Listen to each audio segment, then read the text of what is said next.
you give me a brief overview of Caledonia Mining and your assets in Zimbabwe, please? Sure. Caledonia is a Toronto, NYSE and AIM-listed company, and we own the Blanket mine in Zimbabwe, which we acquired in 2006.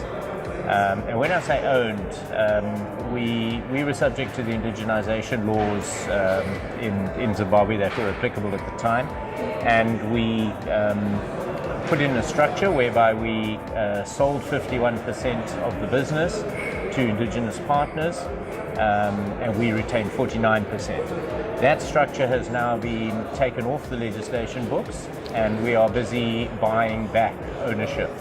So we have one transaction which we've announced already, whereby we're buying 15% back from a consortium of local businessmen, which will take us up to 64%. And we've made it common knowledge that we would like to engage with the government to do a transaction on their shareholding, which is 16%. We've got the staff and the community, both in trust structures, who own 10% each. And we would like to keep them as shareholders. We think it's very important to have a local partner inside of the business. So that's what we've got.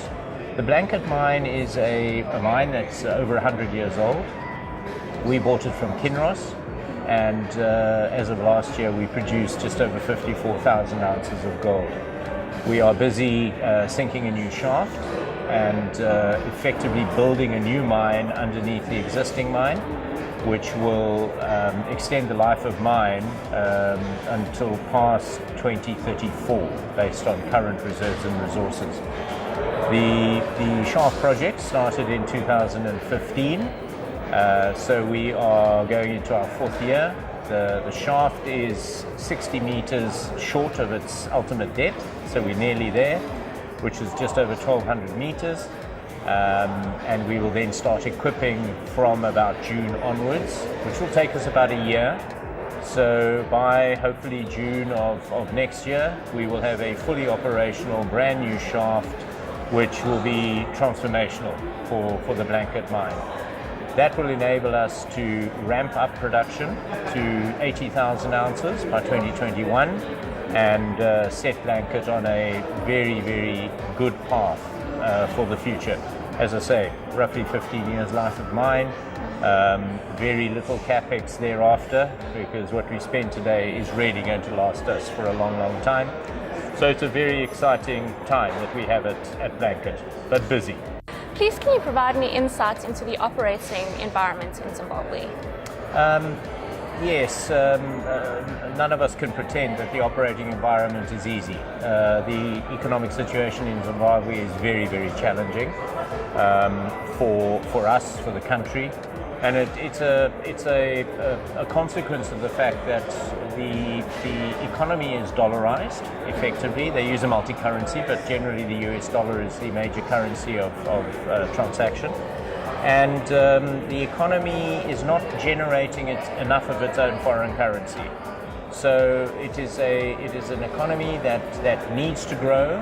There's very, very high unemployment, probably over 90% in the formal sector, and a lack of foreign currency. Now those are all problems that are spoken about often.